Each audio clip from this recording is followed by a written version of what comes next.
Andrew Downs. I'm proud to support Three Beards Media, and I would love to work with you. If you need merchandise for your company, organization, band, softball team, whatever, I can help. From name brand apparel to promotional items, large orders or small, online stores, and more, I can help your brand stand out. AKC Marketing is local, based in Johnston, and we are an employee-owned business, so our costs are low and our turnaround times are fast. But most importantly, we give you personal service to make sure you get exactly what you're looking for. Email me at andrew@akcmarketing.com or find me on social media, and let's make some cool stuff together. Now sit back and enjoy this Three Beards Media podcast.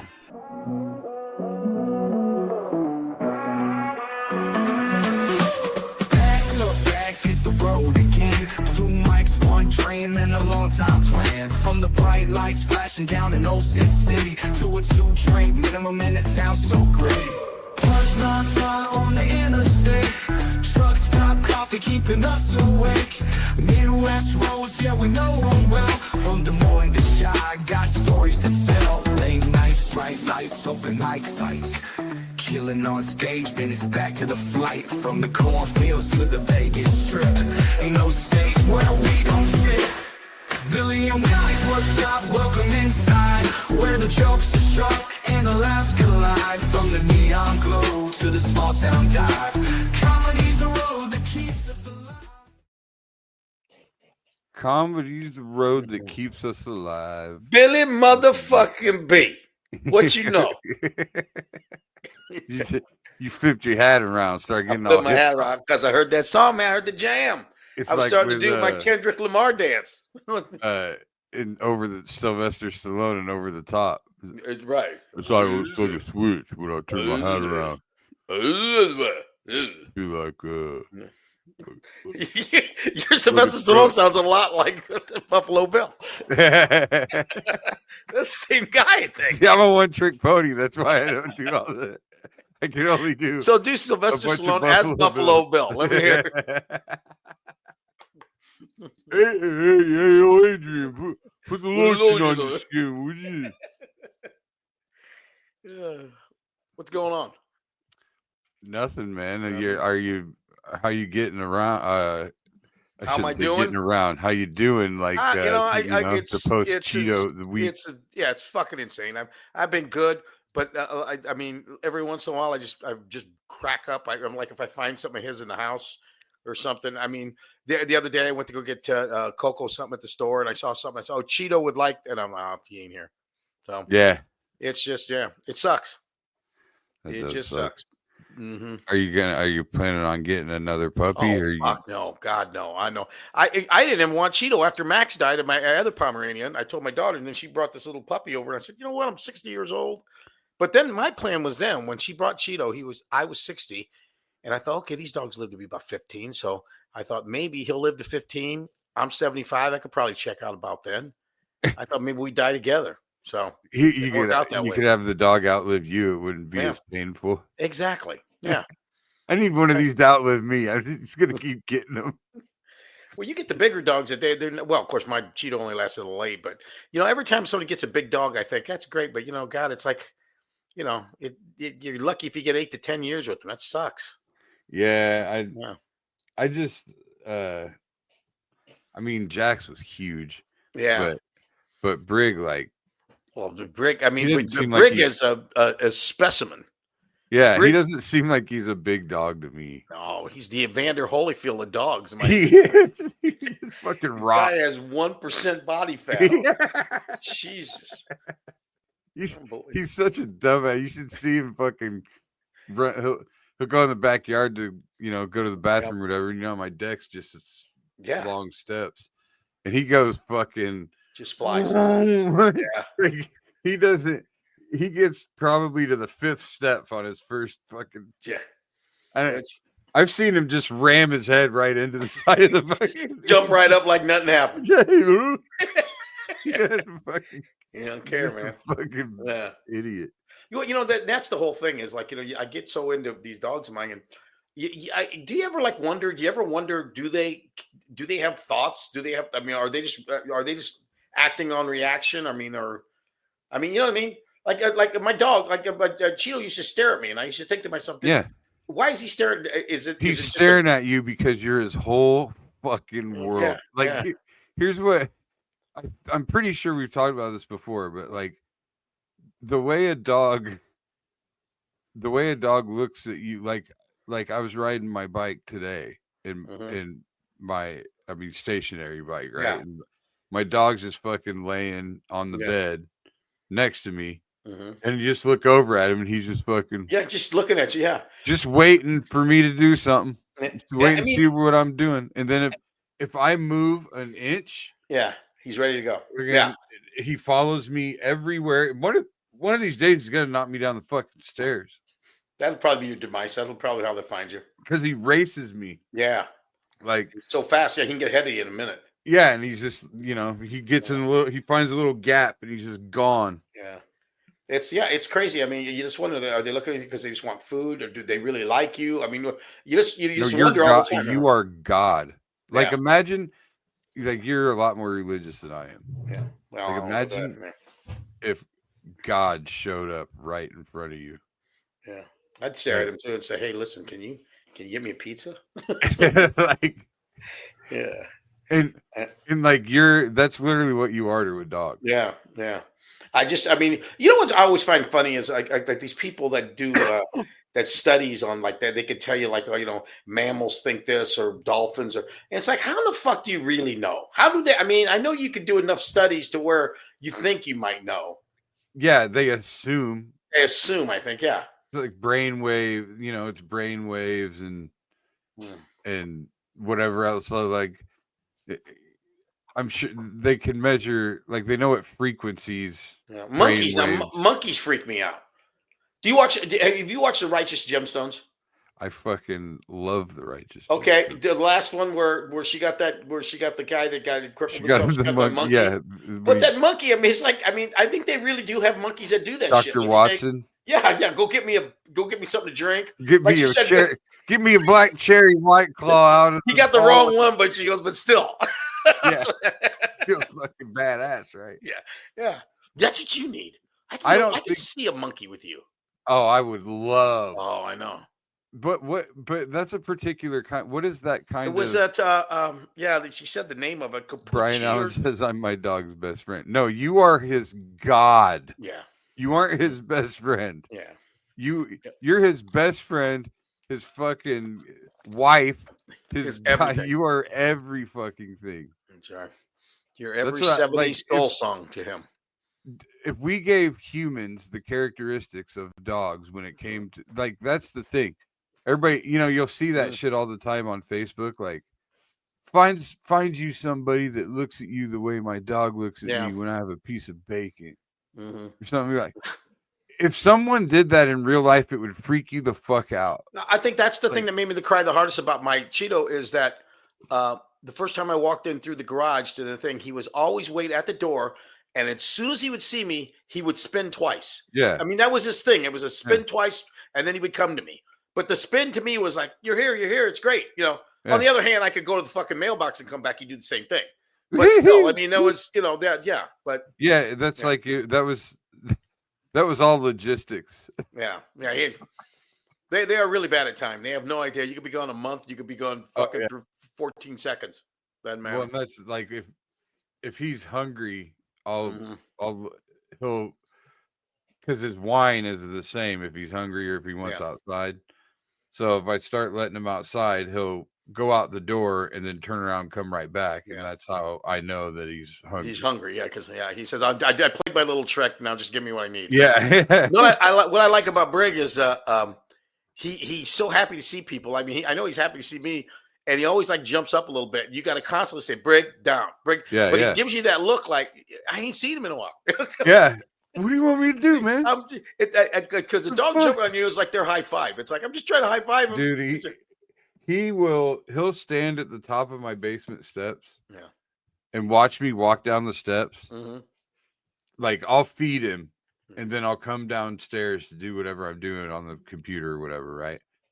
So I'll be walking down the steps and he'll leave his food, come and stand at the top of the steps to see if I turn left or right.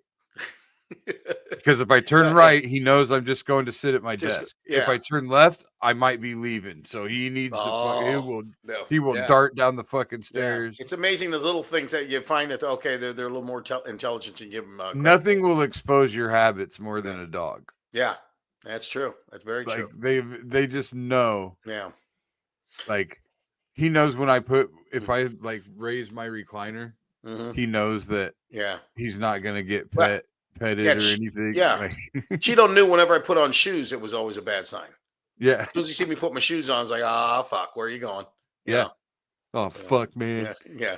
Fucking leave it again. That's right. Let me spin a couple times. See if that'll keep it. Never gonna come back. Exactly right. 10 minutes is an hour to a dog.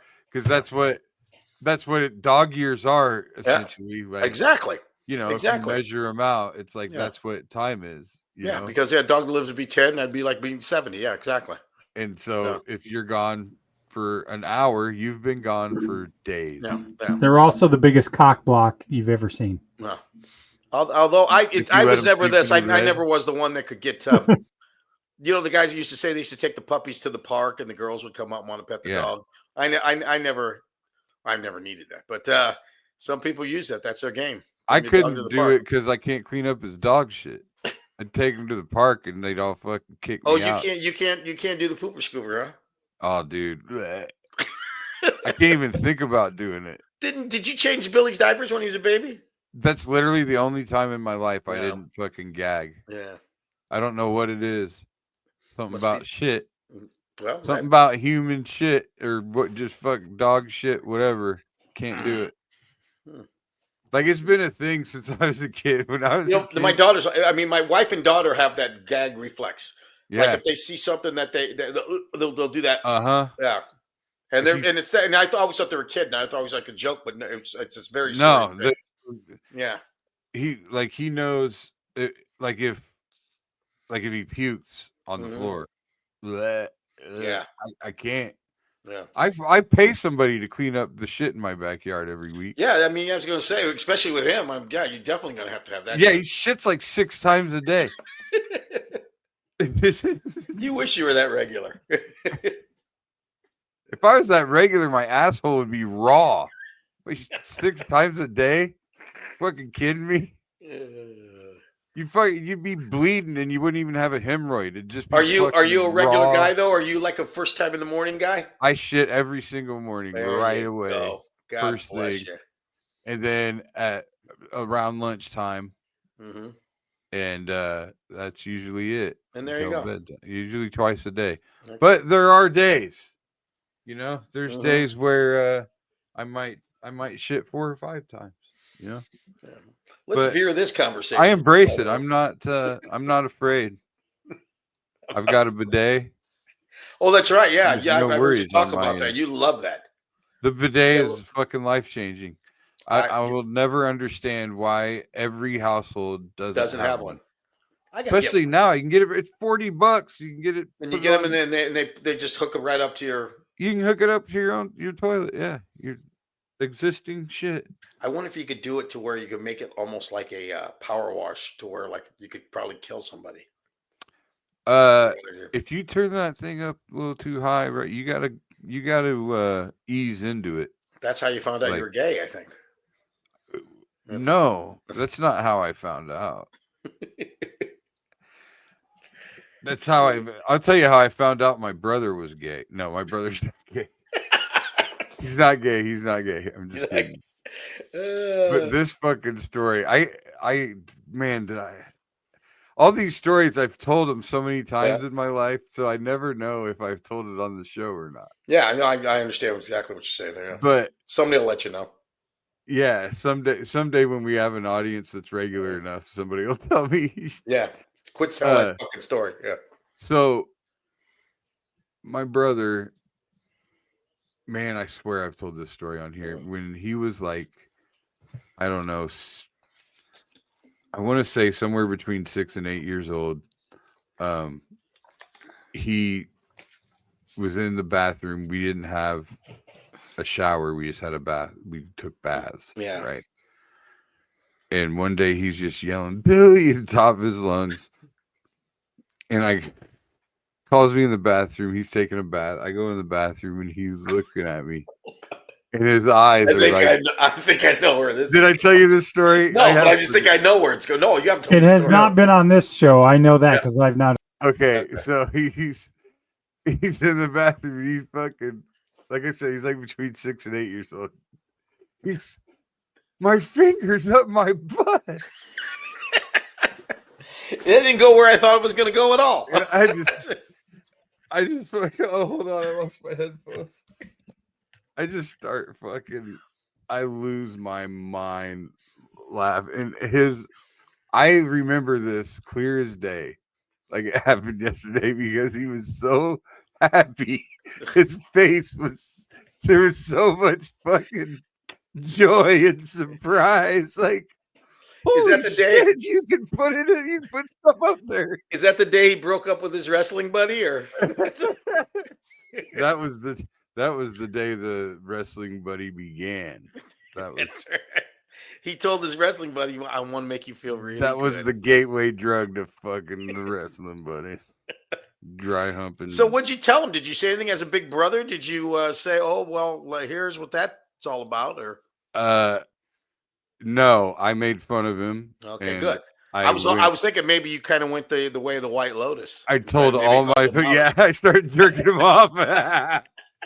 I told all my friends about it. And, I told all we were. So you fucked his life up by the time he was 6. By the time he never had not even a start. You started right off. I remember one of my friends went, "Oh," because we used to always, you'd always talk about like finger banging a girl or something, when you're like a freshman in high school, right? Mm-hmm. And I just remember one of my friends going, "Oh, that's how gay guys bang." So, I mean, he didn't say gay guys though. So let me ask you a question. So after your brother did that, and whatever you did, was that was it an everyday thing then? When you he doesn't remember it. He doesn't remember it. He doesn't. I'm sure he never did it again. Probably the way I fucking humiliated him. Who's to say you can't shame the gay away? That's right. Exactly. I should bring you some of them Christian churches. Shamed it right out of him. You shamed it right out of him. Uncle Baby Billy Blank. Uncle Baby Billy. Baby Billy Blank is who you are. Oh God.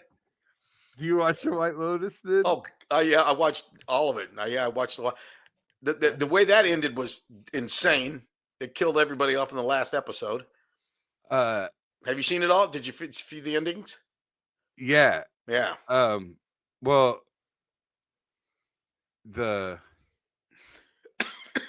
it was weird how they made you feel like there was going to be this just army, like this group shows up, guns drawn, and starts like killing everybody, but it wasn't like that.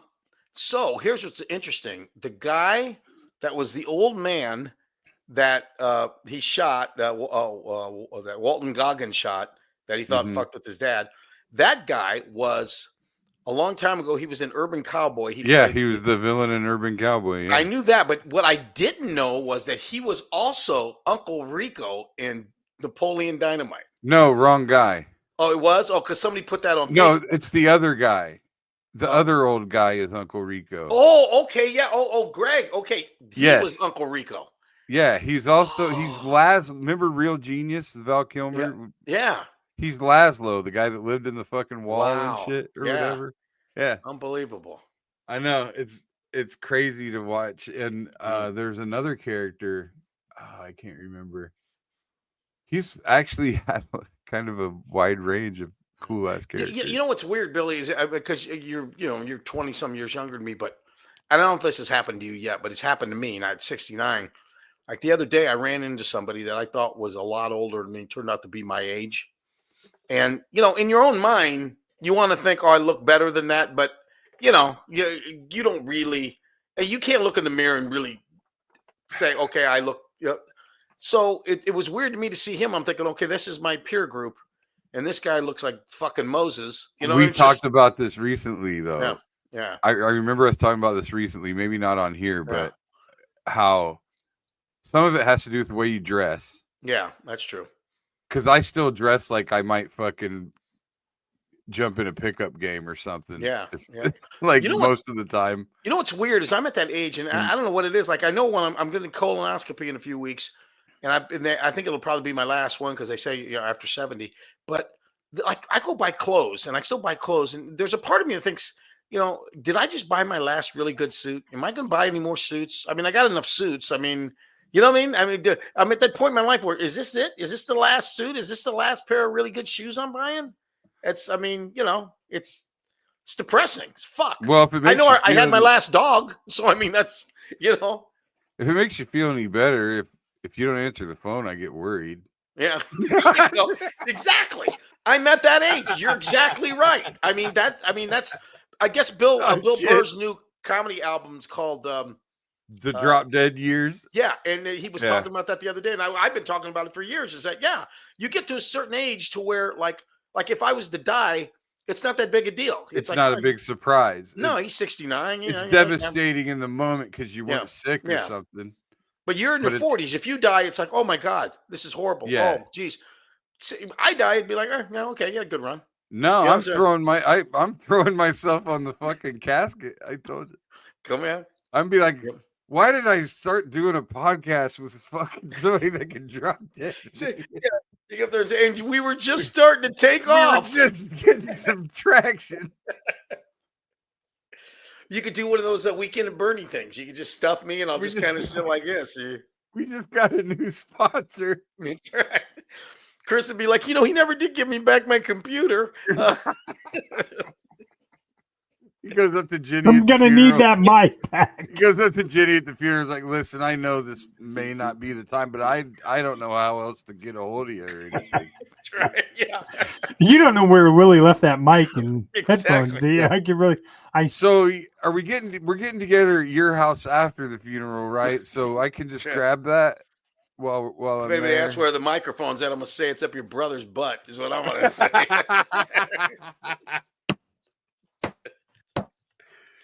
Have you ever seen that video of the guy that like left a recording of his voice and the cat? They put a recording. Oh yeah, I love that. I see. My thing is, I'm gonna probably be cremated, but I would love to do something like that.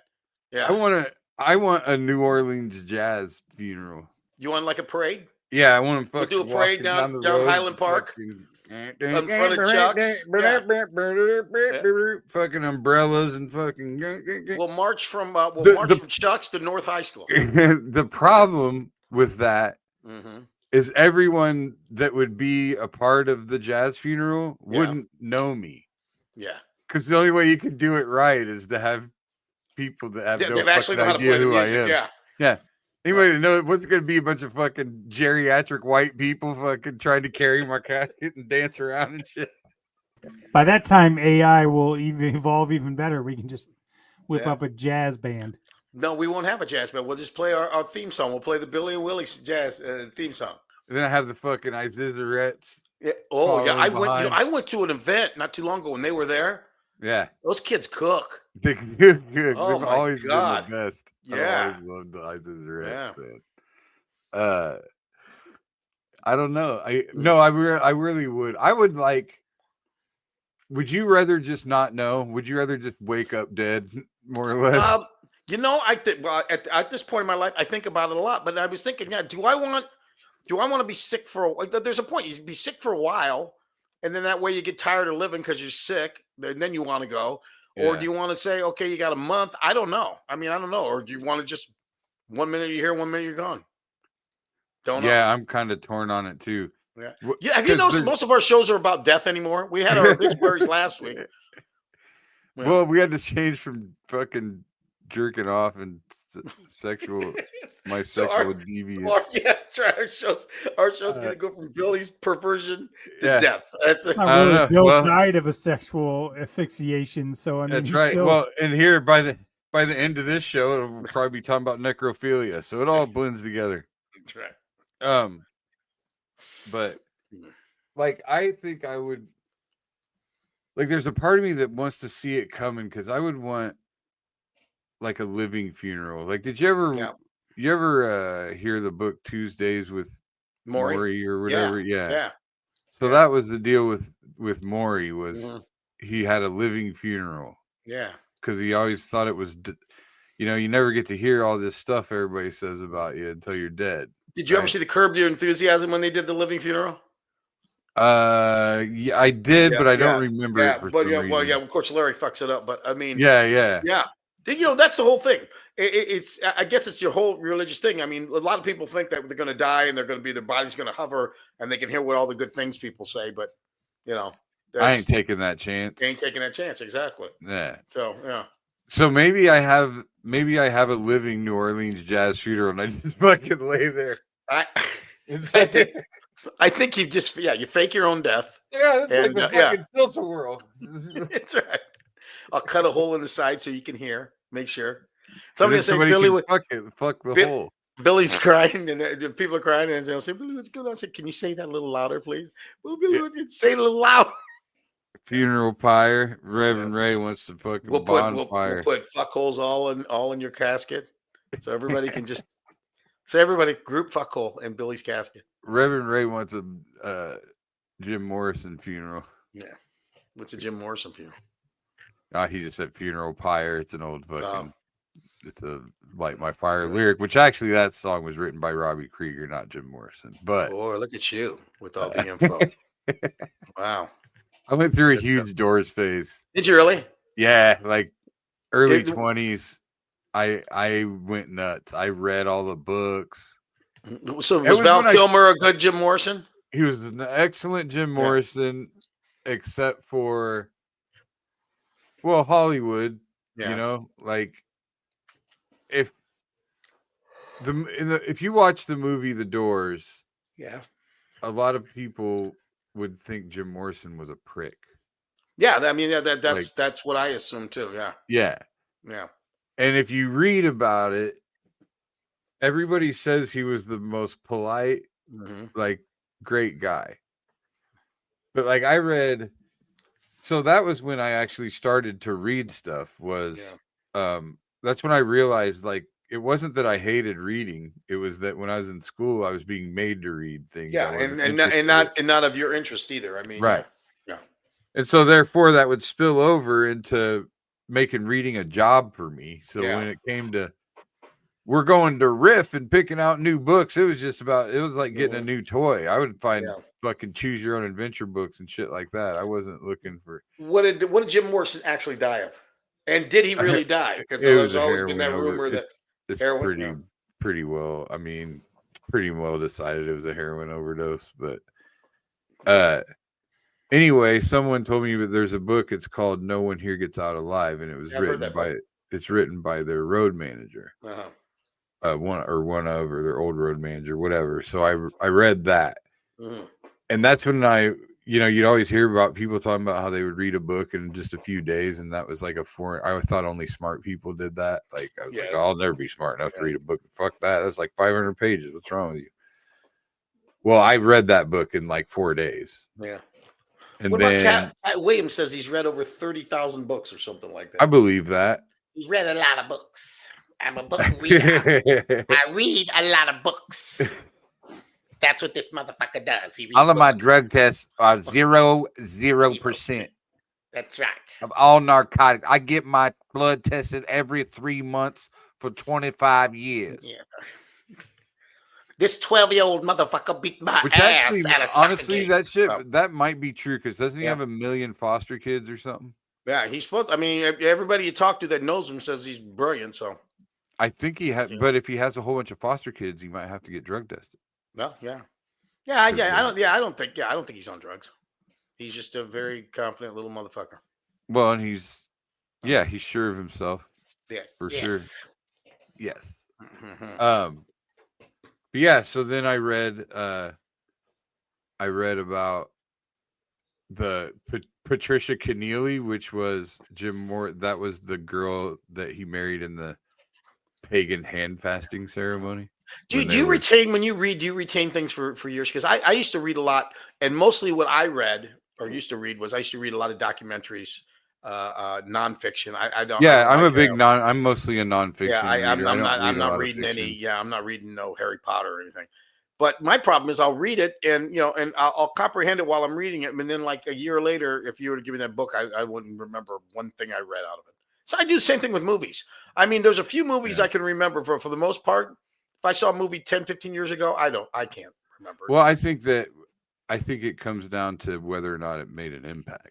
Yeah. I mean, I know all the Godfather and I know Casino and yeah. And timing has a lot to do with that too. Mm-hmm. A lot of times that's where you were in your life when you saw it or read it or whatever. Well, are you an expert in any movie? Like some people, like I like Seinfeld. I mean, I watched all the Seinfelds. I wouldn't say, and my wife wants us to go. There's a Seinfeld trivia night. But I mean, I know the Seinfelds, but I wouldn't say that I'm one of those people that know every line. But I mean, of all the TV shows, I probably know that one better than most. Is there anything like that I feel like that show is the most referenced of anything ever. The amount of people I know. That was like that Seinfeld episode when every single fucking my dad works a Seinfeld episode into conversation so fucking seamlessly. Yada yada yada. He tells you everything. Yeah. You would think that he was Larry David. Yeah. Now, is there anything? Is there any television shows or anything like that you an expert on? No. I know, because you were an athletic so much, an athlete that. I bet in your time when there were teams that used to really, really follow you. Well, I mean, the Iowa football team front and back. I mean, I wouldn't say front and back. I'm not like John Miller. But were you used to be like that? I mean, were you at a point where you knew who the backup right tackle was? Yeah. No, never that.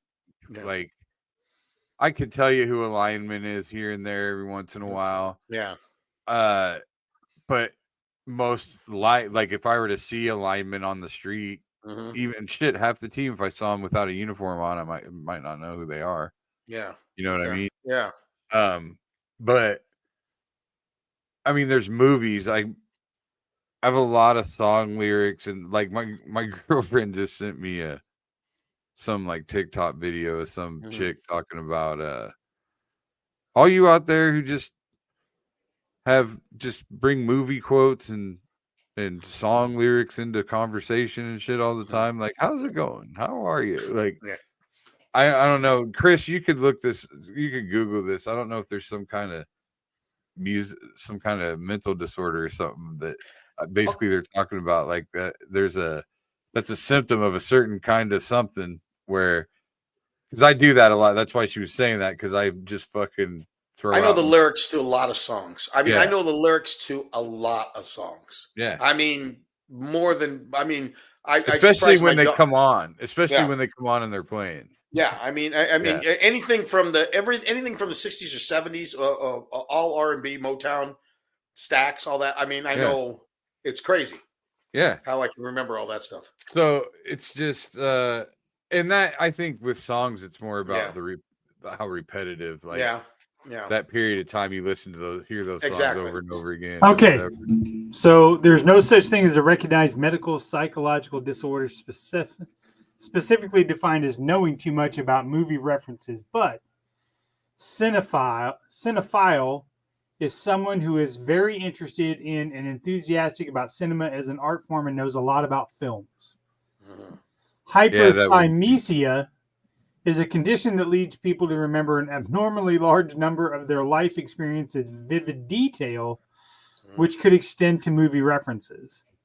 That would be, I would be that one, maybe, like when my brother had his finger up his butt. Celebrity worship syndrome is an obsessive addictive disorder in which a person becomes overly involved with the details of a celebrity's personal and professional life. And Truman Show delusion is a preoccupying belief that the world had changed in some way that other people were aware of, which he interpreted as indicating he was the subject of a film and living in a film set. I think I'm none of that. But I am superstitious to a point whenever it comes to sports. What was the one right before that? Before the second to last one? Celebrity worship syndrome.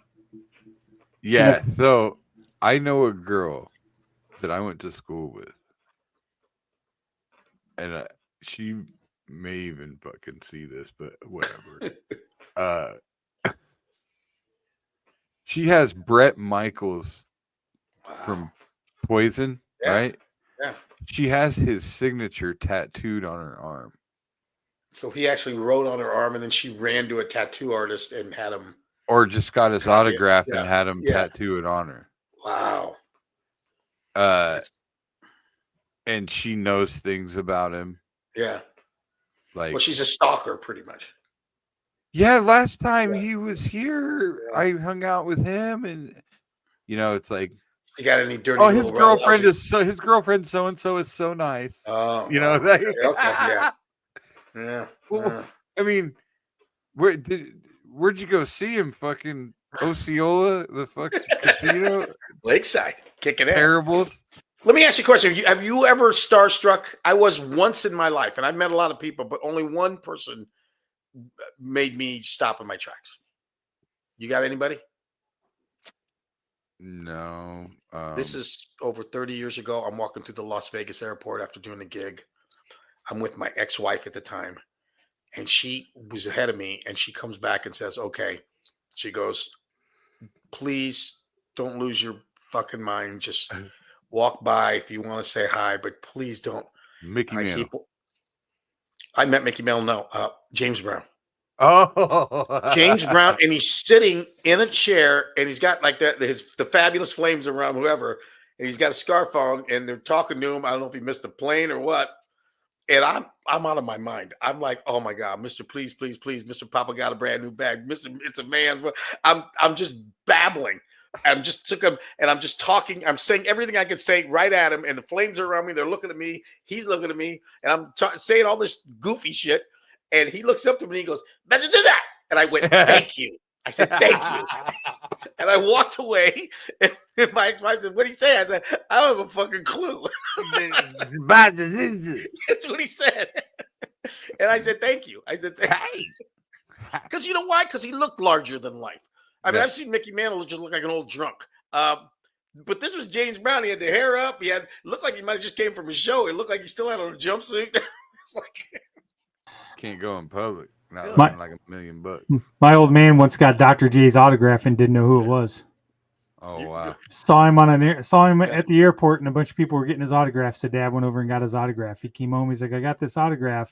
I think he's a cardiologist. He's like, "This was this real tall black guy." He said, "I knew he was famous. There was this real tall black guy at the airport, and everybody was getting his autograph. So I got it, but I don't know who it is." And I was like, "Dad, it's fucking Dr. J, for God's sakes." Oh, here's another one. It's like his hands are way too big to be a surgeon. I'm like 20 some years old. I'm visiting my relatives in Chicago. They live in a real nice suburb. This is one of my uncles who's an outfit guy. Anyway, I get there. My aunt, she's racist. She's just an old Italian racist. I just moved down the street. She's talking about this black guy moved down the street, and she's saying all kinds of horrible things. And I think he's selling drugs to the kids. He's always in the neighbor. So I said, "Oh, God, Aunt, maybe if he lives here." She goes, "Yeah, how's he live here with we live in nice houses." So one day I'm over there. All of a sudden she yells, "He's down the street. He's on his bike. Go look, go see." So I get out and I run down, and there's this giant black guy on a bike. It's Artist Gilmore. Remember Artist Gilmore? I don't know. Basketball player, right? Yeah, played for Florida State, beat Iowa in 1970. But then he went on to play for the Bulls. Yeah. 7-2, 7-3. And so I go down there. So I come back, and my aunt's like, "Did you talk to me? You tell me what'd you do?" I said, "I got an autograph." I said, "That's Artist Gilmore." Yeah. But they were just racist as hell. They were saying all kinds of stuff. think he's selling drugs. Yeah, that's exactly what she thought. Yeah. What's he doing? All the kids are running towards him. Why are all the children running towards him? He's got all that crack in his pocket. Exactly. The children want Yeah. Yeah. So I didn't know your aunt was Gilbert Gottfried. Yeah. He said, yes. And he comes, and then he's a large black man. Yes. And I said to him, Look at me, I'm turning into an "You impression. don't belong in this neighborhood." Yes. Why would you come? I don't know if you're black because my eyes are closed.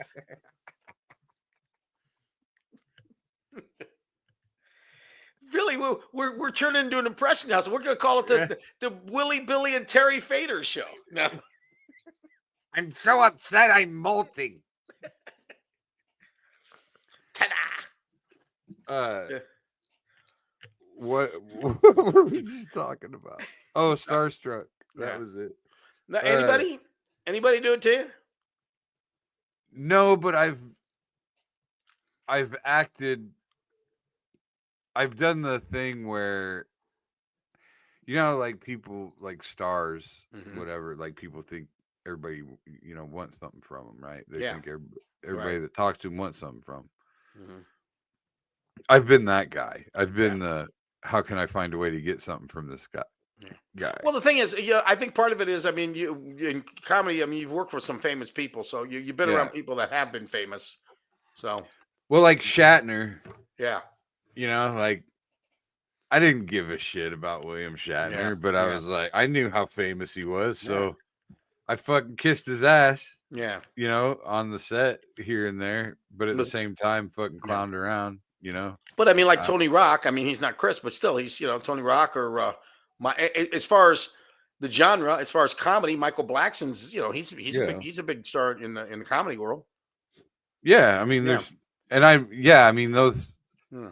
I mean, but when it comes to comedy, you felt like it was your peer, though. Like, exactly. Because it's so stripped down by the time you're at the show. Yeah, you know what I mean. Like, you're in the same green room, you're in the same club. You understand what he's doing. I mean, people that don't. Yeah, exactly. You can see how he constructs a joke. And after so many years, you're like, this guy got over. Yeah, exactly. Like some people get over, some people don't. I mean, I can remember seeing a lot of comics that I thought were for sure going to be famous. Oh God, yeah. And never really happened for them. It's show business. You know what? The comics that understand the business part, they're going to make it better than the ones that have just got the show part. Well, I think there's a lot of luck involved. I think there's plenty of guys that are prepared. There's plenty of guys that could be famous. But you got to put yourself in the right situation. Well, not necessarily put yourself. You got to get lucky and be in the right situation. Yeah, exactly. I mean, like the whole thing about the definition of luck being preparation meeting opportunity. I mean, that's pretty true. You know? Oh yeah. So like, when I say that, what I'm saying is there's plenty of guys out there that can deliver the goods, but they don't necessarily get over because there's only so much room at the top. I mean, there's just such a small percentage. Me and you in a different place in a different time, we would be famous. I mean, I no doubt. Maybe in another dimension we are. Yeah, maybe there's another. Maybe if you go through the amber. Is that what it is? The amber?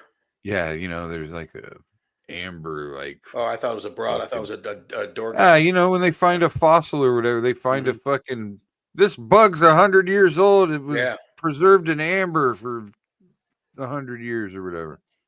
So like, they say that there's actual creatures in the ocean that can live for infinity. Yeah, I remember you saying that. I think. But they're so as far as like I remember like with when the reality show was over and like everybody knew what was happening and they were doing like the press stuff the next day after they revealed everything. Yeah. And I had a video camera and I remember I was going around talking to everybody and I'm talking to Shatner on the camera, Yeah. And I'm just how old was he at that time? Was he in his 80s? Because he's in his 90s now. He was in his 70s. Oh, God. So he wasn't that old. Well, I mean, it was 20 years ago. Okay. So, shit. Not much older than me, probably. Yeah, I was 20. It was like 2002. Oh, okay. So 23 years. I was 24. Yeah, I was like 23 or 24. My son might have been my age. Yeah. My son was like 2 or 3 years old. Yeah. So anyway, like, then I'm like, I went home at one point and wrote, like, I was writing a script I wanted to try to give him. Yeah. And like all kinds of shit. And like I tried really hard at the end of that thing. It was like, I gotta make my fucking break out of this. Yeah. And then I was setting appointments for DirecTV and fucking a month later. God, that took a sad turn, didn't Well, I mean, it was a good lesson to learn early. exactly. Yeah. You just you're so delusional in the beginning. You think that this one thing will put you over forever. Well, see, the problem is where we're at is in the fact does. that there's if you're living out in LA or New York, I mean, that would be just one of 50 opportunities you have. You know what I mean? Yeah. There'd be so many other things you could do, but you're here, so that's the one thing you can do. I mean, that's well, and that's who all knows? true, yeah. Maybe that was my window. Yeah. If I would have taken that and moved out to LA right then, Sure, or something, but then I would have been leaving my kid, and I would, I mean, you're preaching to the choir there. I'm not gonna do any of that. I wasn't gonna do any of that shit. And plus, you want out there. Listen, you go out there. I know you. You're addictive personality. You're in the drugs. Next thing you know, you're into all the weird ass sex.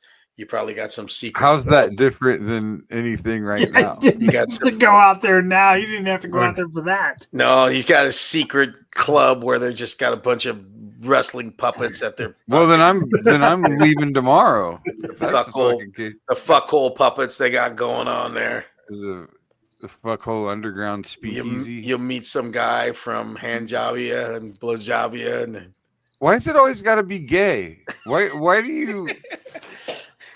Yeah, you weren't here for the episode where he lusted after Salma Hayek. Had two different versions of her trying to help him out in the zombie apocalypse. Yeah, because Chris asked what it was like. What 3 movie characters would you want to be stranded on a desert island with? And I was like, and I named 2 Salma Hayek characters. So which characters was she? Like in what movies? I said From Dusk Till Dawn because she can turn into that fucking thing and defend us. Yeah, exactly. And then Desperado because duh. Desperado. I think I'd do Jessica Rabbit. That would be one. Ooh, that's a good one. She was drawn bad. That's what I like. She'd be invincible. Yeah. Well, I do have some scenarios to bring up after the break for. Did you have is that your cartoon woman, Jessica Rabbit? Yeah, I love Jessica Rabbit. Did you ever get excited? Or Betty Rubble. Oh yeah, you liked Betty Rubble? I like Betty because everybody likes Wilma. It's the same thing with Betty and Veronica. You go Betty, you don't go Veronica. You go Ginger or Marianne. You go Marianne, don't you? Well, I suppose if you're 70. I am 70. I'm thinking more like, okay, so my cartoon woman was Princess Jasmine. I think Princess Jasmine's smoking. Yeah. I think she's 14, but that's all right, Mr. Pedophile. Oh, well. Mine was Ariel. So, from Little Mermaid. She ain't got no legs, Lieutenant Dan. What do you got against the handicap? Oh, what fucking Chris is fucking kink, dude. You guys talking about me and my wrestling buddies. Fucking Chris is in there getting a blowjob from a carp. Holding his breath. He's like, hey, we got to go fishing for crappie. They don't have any teeth. He's saying, I got a date tonight. Where's my snorkel? Man, this tongue's a little sandpapery.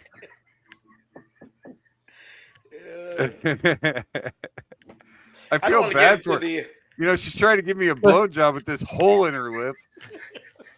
Poor fucking thing. It's got a blow. You see, they got the lower body. Do they have some kind of blowhole where you can get to them? Or he was like,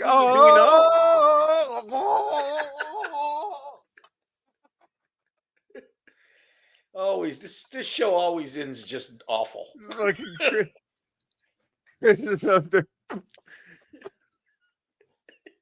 You look like a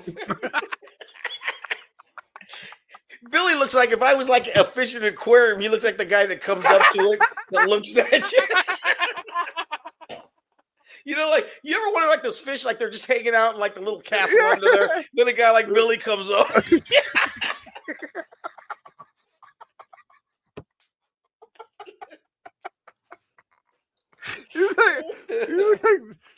like the girl in Airplane when they knocked the ivy out of her arm. Yeah, that's right. God. The nun knocks the ivy. Is there a funnier movie ever? When Barbara Billingsley's talking jive. Oh, listen here, blood. Food don't want no help. Food don't get no help. Kid goes up and says, "My dad says you dead, Cream Jones Bar." Yeah, you tell your old man to drag Lanier up and down the floor, 4 quarters. I fucking. The autopilot was a big blown up guy. So my friends and I, ever since we were kids, if there's ever a wedding, like anything where there was dancing, we would always be on the dance floor doing the, and when they do fucking Staying Alive, and the guy's out there dancing with her, and he gets stabbed in the back, and he's just fucking, he's pointing at the knife, and she's fucking.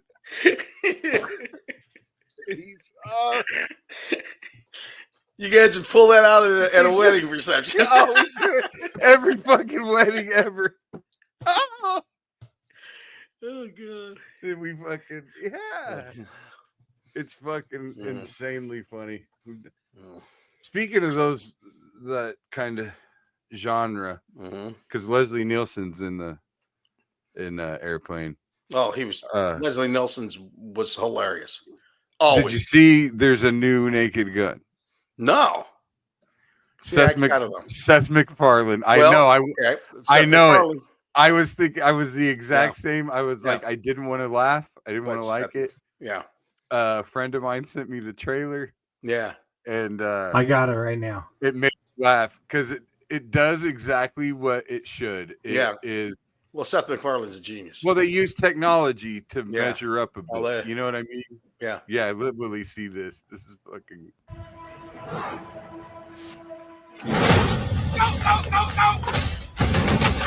Multiple SWAT units responding to hostage situation.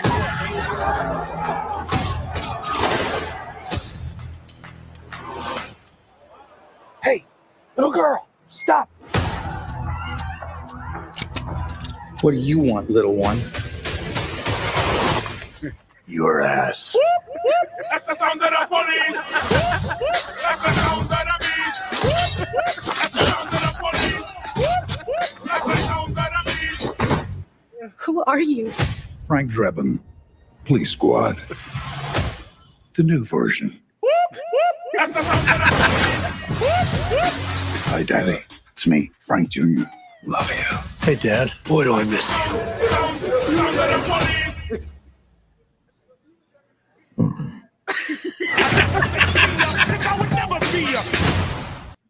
Oh yeah. Yeah. Now I'm gonna.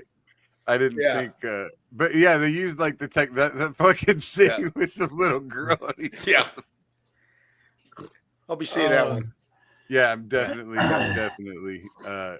There's got to be one part where he has to say, "I've got a certain set of skills." I mean, he's got to come out with. They've got it. There's no way that's not in Seth there. MacFarlane, that's what he's all about. He's all about callbacks.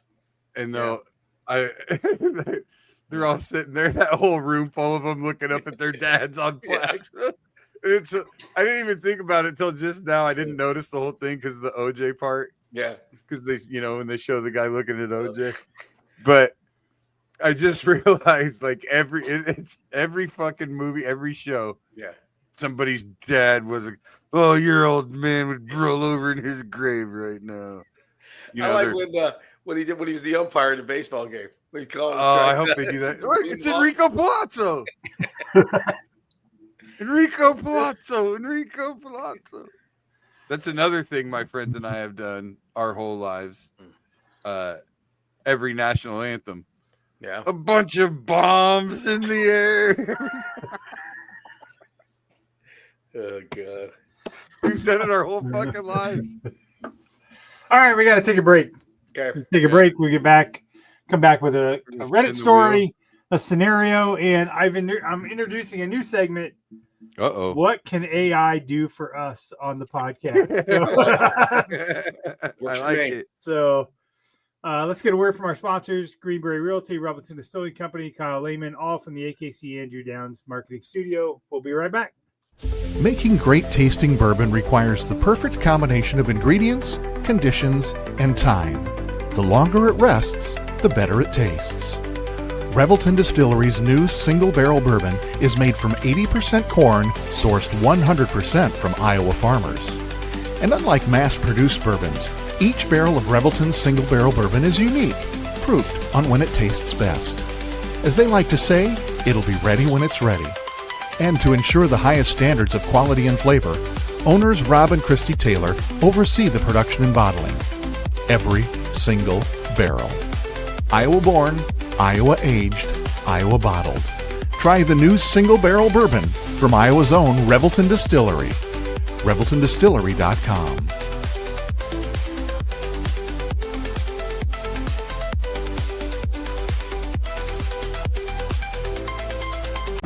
In 2023, a crack Green Beret named Dan Douglas retired his military command and promptly escaped to a full-time career in real estate. Today, this man is wanted by home buyers and sellers who want to survive the process without spending a fortune. If you have a home to sell or want to buy one, maybe you can hire Dan Douglas at Green Beret Realty. You can find him at greenberetrealty.com. greenberetrealty.com. Whether you're buying, selling, or refinancing your home, or if it's simply time to renovate the one you're already living in, you need an experienced mortgage professional to help you analyze your financing options and to make sure the closing goes smoothly. And that's exactly what you get when you call Kyle Lehman at Wintrust Mortgage. Kyle's experience and expertise, coupled with Wintrust's rates and programs, ensures you'll get the mortgage that's right for you. You may even qualify for down payment assistance. Before you reach out to a realtor, call Kyle and get pre-qualified, empowering you to start shopping for the home of your dreams. Call Kyle at 515-473-0546. Kyle Lehman Wintrust Mortgage, 515-473-0546. All right, we're back. Oh, it's not Kyle's music. Sounds like there's cheerleaders in the background. Like maybe M-O-R. I fucking can't remember if there's a T in mortgage or not. There is. Is it mortgage or mortgage? I don't know. All right. Am I the asshole? Story for the week. Yes. Am I the asshole for telling my girlfriend she needs to clean if she's not going to get a job? My girlfriend and I have been together 4 years. We've been living together around 2 years. She's had a part-time job until January, working 2 to 3 days a week, but she quit because she couldn't stand working there any longer. I, on the other hand, work a full-time job, have a full-time college schedule, though all the school is online. It still requires around 4 hours of work per week. Anyways, I don't mind being the provider, but I do want some sort of trade wife who's only there. I don't want some sort of traditional wife who's only there to cook, clean, and look pretty. However, I feel as though if I'm putting in 40 hours a week and 4+ hours per week in school, the least she can do is pick up around the house, laundry, dishes, so forth. I go to work 9 to 5, then go to the gym, then I come home and cook for us. Every time I try to express that our effort feels one-sided, she says that I'm being unfair and that she, quote, shouldn't be the only one doing things around the house, which I agree with to an extent, but she does nothing worthwhile while I'm at work. She sleeps, lays in bed on her phone, or plays video games. I just don't know how to work something out. Her friends also take her side and say it's unfair for me to ask her to clean, but I really don't understand how that's unreasonable to ask. Came here to rant more than anything, but am I the asshole? I'm going to say no. I just don't think they should be together in the first place. Right. Go ahead, Billy. Yeah. Here's why he's not the asshole. Ray wants to know if she puts out. I'm sure she does, and that's why she thinks she doesn't have to do anything else. Yeah. That's kind of where we've gotten in the world. Like, here's why he's not the asshole. Because if the roles were reversed, everybody in her life would be telling her to kick his loser ass out of the fucking house. That's true. Yep. But because it's the other way around, he's an asshole because now he's bossing her around, he's being controlling, and yada yada yada. It goes back to the same old double standard I've said many times on here and on the other podcast. Most double standards exist, and they're positive for the man most of the time. Most of those double standards, but this is one that works in the women's favor every single time. And it's almost all, they're all relationship. All those double standards that work in women's favor, they're all relationship based. Like one of them is like the example I use all the time is the guys at works with a bunch of guys, and they're all talking about going to the bar after work for happy hour. And guy says, well, I got let me call my wife and make sure there's nothing going on. And they all go, okay, yeah. And they all laugh. Got to call the boss. Yep. Everybody gets it. And it's all whatever, right? Everybody laughs about it. Mm-hmm. Other way around, girl works with a bunch of girls. They're all going to go to happy hour after work. She says, let me call my husband, make sure there's nothing going on. They all go, what the fuck you got to ask him permission for? You can do whatever you want. Fuck him. Me. Right? And it does the same thing with cheating. If a man cheats on a woman, it's because he's a piece of shit. Mm-hmm. If a woman cheats on a man, it's because he's a piece of shit. This is true. My thing is like this. I'm old fashioned in that I'm all about chemistry. You know what? If you have to start putting down rules like, well, if you do this, then I'll do this, and if you do this, then I'll do this. That's not a relationship. That's if you're keeping score. You're keeping score. If you're keeping score, you know what? You don't belong together. You know what? If she really loved him and really cared, maybe she would do some stuff for him. If he really loved her, really cared, he wouldn't care what she did. Nope. Oh, Willie's wife cut him off. Wi-Fi. Yeah, Jenny must have heard him saying, "You sound like a misogynist." I don't know.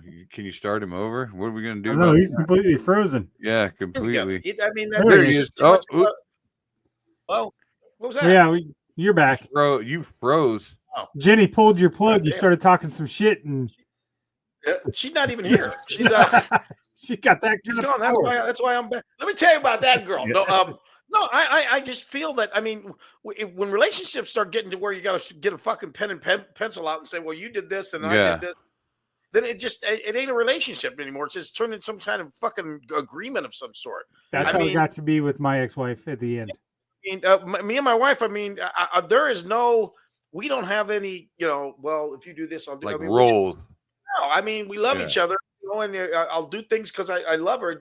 I don't think twice about it, and she does the same thing for me. I mean, I think that's the way relationships should be. If this guy's online and has the vent about this, then go find another fucking girl. I mean, both it sounds like you got you a lazy bitch. Yeah, exactly. The dude is 21 years old. If he don't drop her, he's in for a lifetime of fucking pain.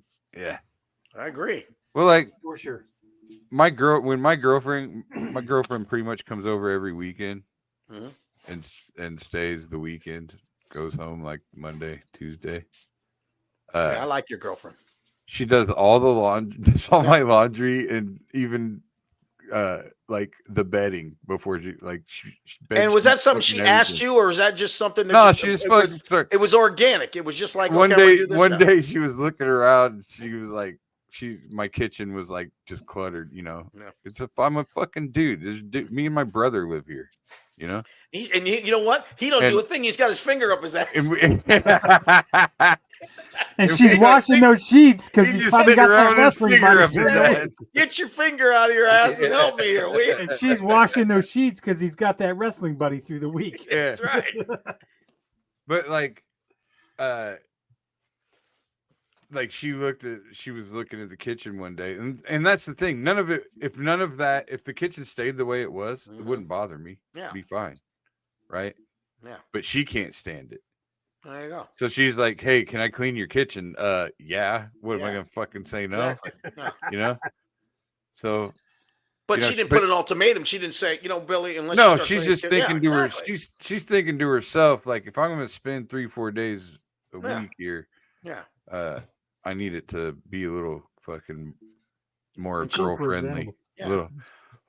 But that's the thing. Like, there's a meme out there that has a picture of like a TV just sitting on a floor in like a patio chair, and it's like it says something, and it's like it's what it is. It's a screenshot of like a Twitter post of that, and then the response to it, and the Twitter post is like that picture and some chick going like, a grown man actually thinks this is an acceptable way to live or whatever.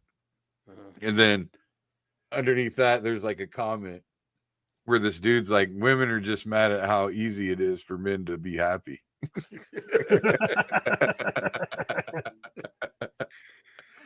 It's like, I got all I need. I got my, what was it? And that's it. I don't need anything else. I need this.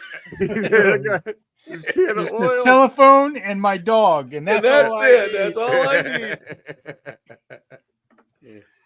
All right. Somebody really doesn't like cans of oil. God, I love that movie. Yeah. They're all cockeyed. Okay. Found a Reddit stream. So we're going to take it a little different way.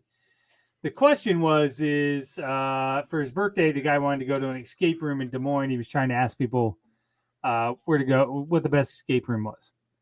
So my question is, we're going to spin off a little bit from the deserted island question and ask you this. And you can't use Salma Hayek, Phil.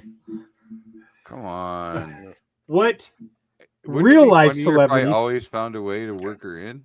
No. What real life people or celebrities would you use to help you in an escape room? So I can't use MacGyver. Nope, got to be a real person. A real person escaper. Well, it'd have to be somebody that's really intelligent. That Oliver North. That's the most random name. Donald Rumsfeld. I put The Rock in there. Couldn't The Rock just fucking bust the door down with his shoulder? No, I think you'd have to find somebody. First of all, you'd have to find somebody not only smart. Yeah, there you go. That guy. Who? That Neil deGrasse Tyson. Yeah. Tyson deGrasse. However you. But you also have to have somebody that you might be stuck there for a little bit, so there has to be somebody that you could halfway stand. Well, but no, you can't have Tom Hayek because you'd never leave. That's what I'm saying. How do we get out of here? You'd be like, I get everybody else out, and I go, "Oh, Selma, I'm sorry, the door's stuck." Yeah. I'm trying to think of who's the smartest person that's out there that I don't even know. Anybody. How many is on our team? 4. Gotta have 4 people in an escape. Okay, we get that Neil deGrasse guy. Yeah, and that's one. Let's go with. We need like a rocket scientist. Buzz Aldrin. He's old. Yeah. He's asleep in a corner. Yeah, or he's dead. Well, who's? Give me an astronaut. A modern astronaut. Do we know a modern Mark astronaut? Kelly. Mark Kelly was an Mark astronaut. Kelly. Somebody that's fucking. Mark Kelly sat in front of me at the Saturday Night Live. A lot of these escape rooms require. They're like spaceship based. Like, so it'd be good to have an astronaut. Elon Musk. Fuck him. You could get him in a room and kill him. No billionaires. I don't want any billionaires. Okay. Unless they're billionaires because of how smart they are.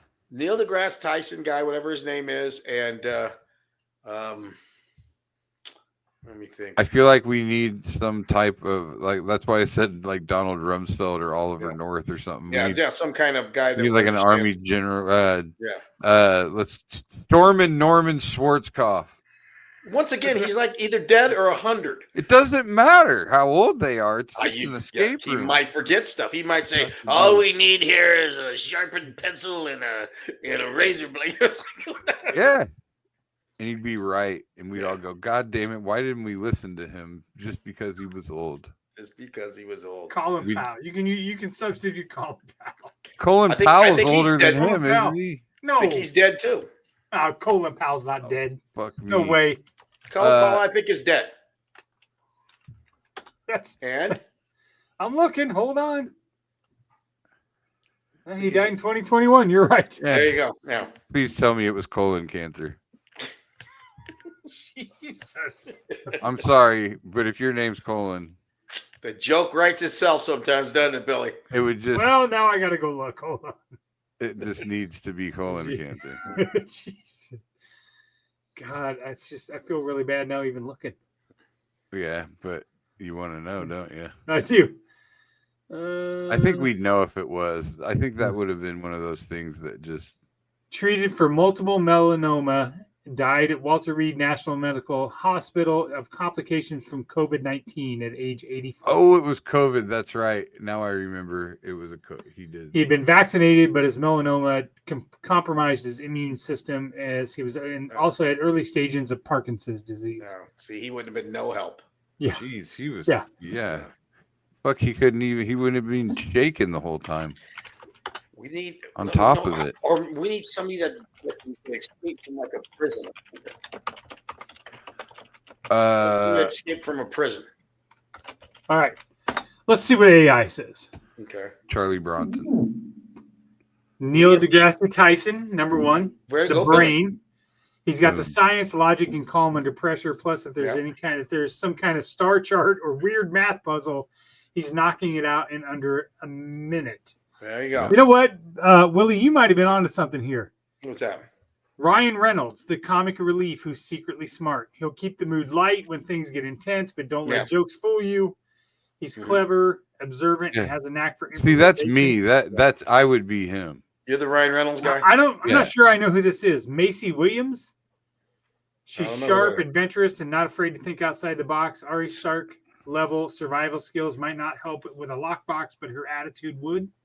What about Salma Hayek? Is she in there at all? No, but you'll never guess. What a crock of shit. You'll never guess the fourth one. Arnold Schwarzenegger. Kim Jong. The comedian, doctor, former doctor turned comedian. Oh yeah. He was in Hangover. But also serious brain power, great for spotting obscure clues or throwing out unexpected solutions. Now it's asking me, would you want a version with more pop stars, athletes, or historical figures for fun? Pop stars. Let's see what pop star would be. Pop stars. All right, here we go. This is not the AI portion of the show, by the way. Yeah. Taylor Swift. I knew that was going to be in there. Mm-hmm. Oh. The strategist. She's got a mastermind energy, meticulous with Easter eggs, lyrics, and fan theories. BTS's RM. Kim Namjoon. I don't know who that is. Yeah. That's not her. That's not Taylor Swift. That's her fans. They just described all her fans. Lady Gaga. Puzzle outside the box. Gaga is the box. She'll slay any visual or symbolic challenge. You use her nose for a fucking key. Pick a lot. And Harry Styles. Go. No Salma Hayek. I can't believe it. Nope. Harry Styles. All right, last portion. I sent Bill a picture of me because I wanted to show him this great shirt that I found him. Yeah. Oh. So I actually took a photo of me in an Iowa jersey. Yeah. I'd like to say the black is very slimming. I look extremely skinny in this photo. Yeah. And that's why he wants to keep it now. But but it inspired me to think, okay, what would Bill and Willie look like in outfits that are maybe the exact opposite of their personalities? Wow. Let's see this. So we'll present Bill. Now, Bill, full disclosure, I used a photo of Iowa State shit on me. I'm going to kill you in your sleep. In fairness, I used the image from your headshot from like all your promotional pictures. So, so just so you're aware. Also, it may or may not have added 20 pounds to you. What the fuck? Who the fuck is that? Billy the linebacker. Is that who that is? Oh no, I'm a fat kicker. You ever see those those fat kickers every once in a while?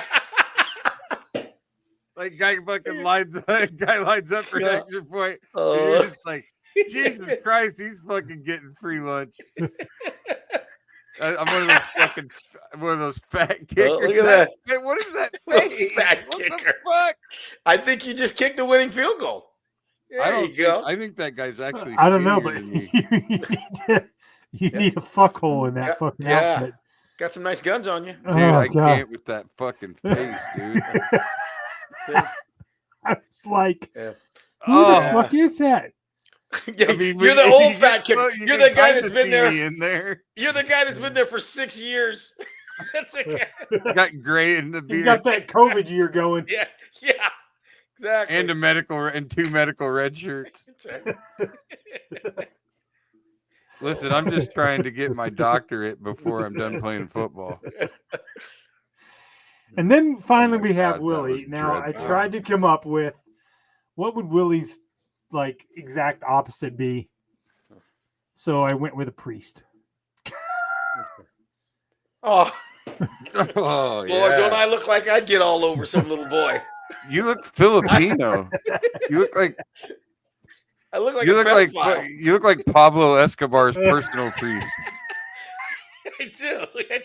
You just fucking lived in the car. Oh, Pablo's good man. Good man. He's a good man.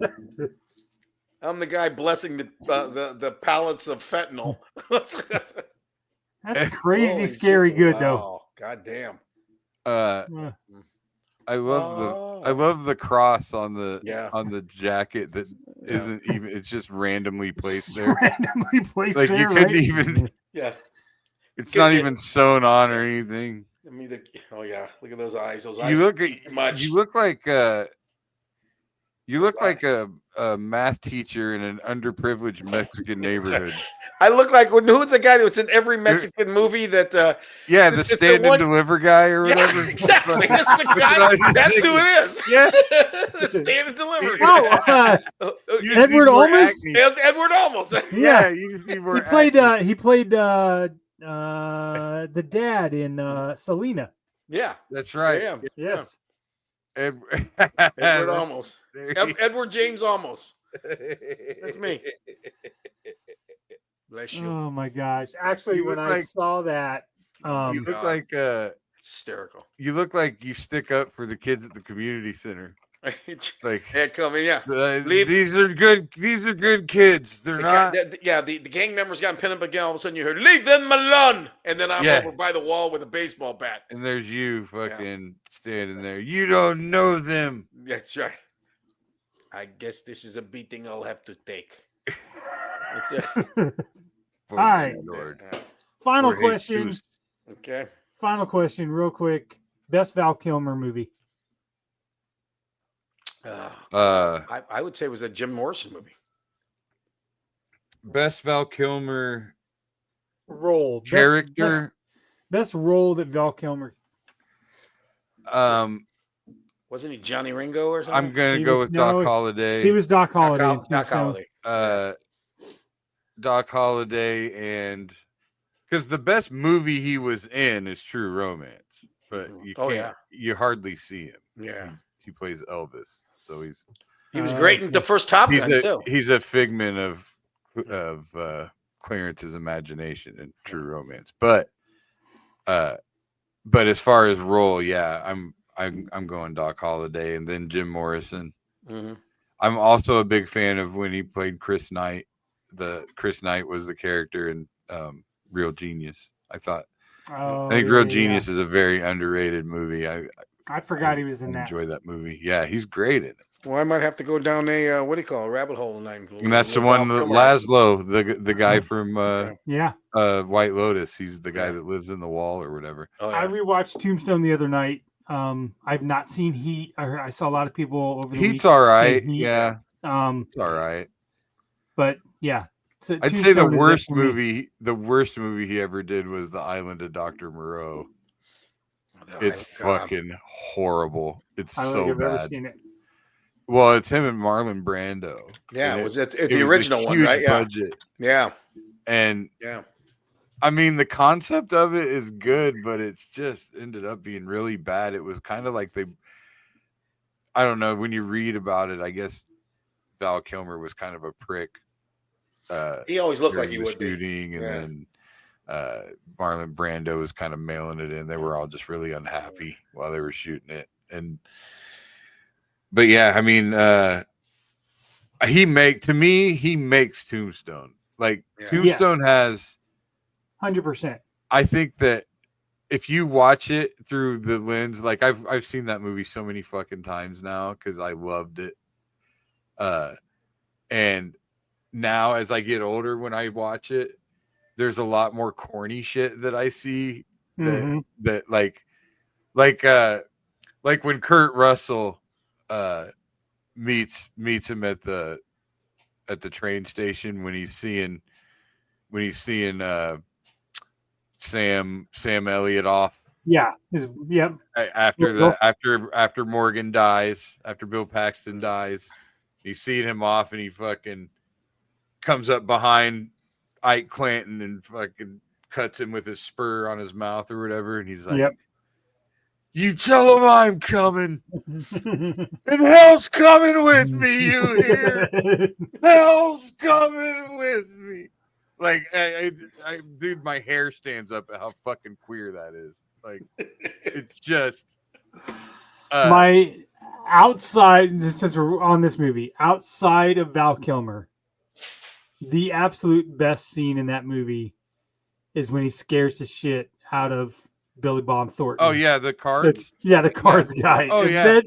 But then when he shows up, God damn it, Judy, you back that queen one more time. I'm gonna blow you off that wildcat's ass. You understand me? It's like I'm playing cards with my sister's kids or something. My sister's kids are so nerve-wracking sons of bitches. Fucking, why? You gonna do something or just stand there and bleed? But the best part of that is Doc Holliday at the end when he's like, "Oh, Johnny, I'm sorry. I forgot you were there. You may go now." Yeah. Oh, Johnny, forgive me. I forgot you were standing there. You may go. He's just got line after line in that fucking He does. movie. It's so good. Okay. Coco says goodbye. You're not wearing a bustle. How rude. It appears we need to redefine the nature of our association. Doesn't Coco look like Betty Davis? A little bit. Yeah. A little bit. Or hold on. Or Elizabeth Taylor. She's got the Betty Davis look. She's got Betty Davis eyes. Same eyes. You want her, and she wants you. Isn't that how that song goes? Yeah. I think you might be right. I think Coco looks just like Betty Davis. I think you're right. Oh, fuck me. No crinkled face. Yeah. Yep. That dog's pissed now. Look, that dog's pissed. Oh, he's frozen again. That dog's like, "Hey, fuck you guys." Oh my God, the black and white. Pull up the black and white. Right here? The multi one, the 4, yeah. Yep. Oh. Isn't it one of those from Mommy Dearest? Yeah. Oh, that movie scared the shit out of me when I was a kid, and I'll never forget when she was pissed about the wire hangers, and I could not understand. And I was like, "What's the big deal?" And Dad's like, "Oh, that meant you're poor." And I was like, "Our closet's fucking full of wire hangers." Yeah, that's all we fucking had. Yeah. Wow. I remember my parents having a conversation. I remember one time watching that movie, my dad coming in and saying to my mom, like, "You think the kids should be watching this?" Like when she's beating the shit out of her daughter.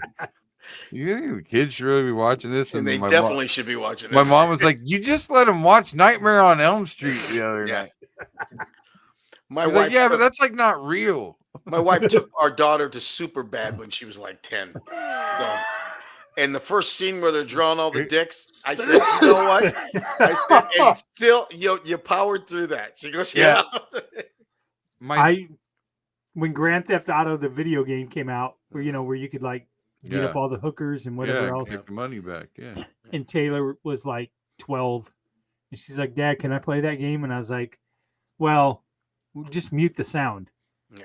And she's like, "Well, why?" And I was like, "Well, because they say a lot of bad words." And she's like what? And I said, "Well, they say the F word a lot." She's like, "You say that all the time." Yeah. I was like, "Right, but I feel like a better parent if you're killing that hooker for money if you can't hear it." So I'm not bitch slapping a hoe. Right. Yeah. So, all right, we got to get out of here. I remember my dad distinctly saying, my parents were going out, and this is how fucked up our fucking society is in general. My parents were going out, and we had a babysitter, and it was just me and my brother. I don't know where my sister was, but they were basically asking like what we could, because we had HBO. Yeah. And she was like, well, what can they watch or whatever? And he was like, I think she asked about R-rated movies. And she goes, well, my dad was like, well, if it's like a dirty movie or something, no. But he's like, but if it's like just shooting and killing and stuff like that, that's okay. Just your normal everyday exact shooting and fucking killing. words. Those were his exact words. Yeah. It's like, oh yeah, we can't watch can't see some titties, but we can watch a motherfucker get his head blown off. I used to babysit for my sister and brother-in-law, and that was when the Playboy channel would come on cable after 8 o'clock. Yeah. I was on the Playboy channel. Time for bed. Yeah. Sure enough, I'd babysit. Boy, those kids were in bed by 7:30. They were in bed by fucking And then by 8:15, you were waking them up. So I was like, okay, it's over. We can watch regular TV. Yeah. Why does this couch have a fuck hole in it? Yeah. All right.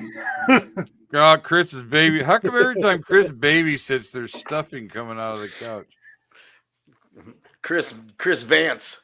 Chris JD Vance. How come every time Chris babysits, the kid's underwear is all bloody? And once again, he took it too far. There you go. Why do you got to do that? Oh, God.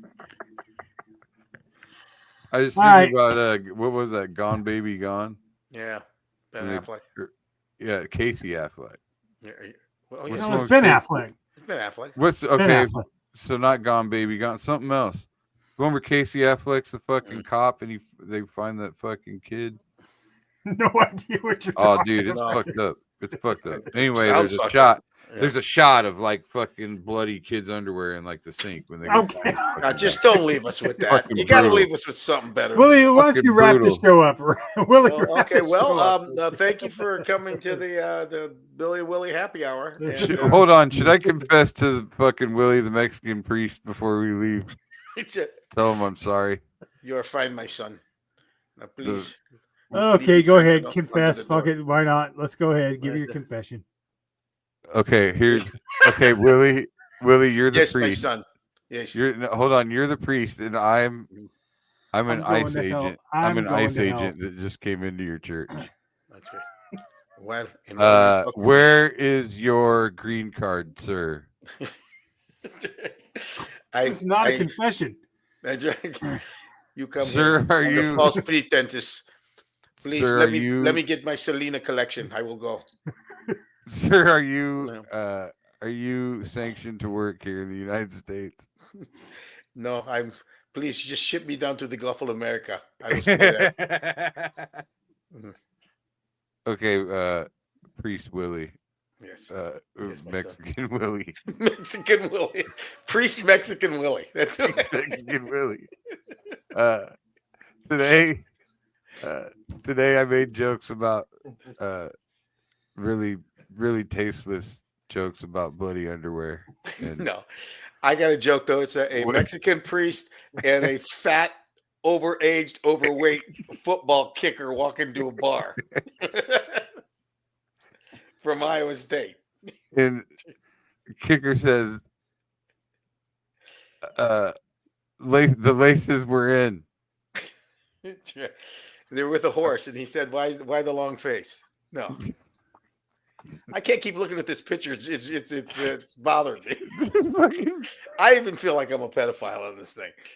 Well, the eyes don't lie, I guess. The Mexican altar boys have to go through the same thing. I know. My eyes just look tired.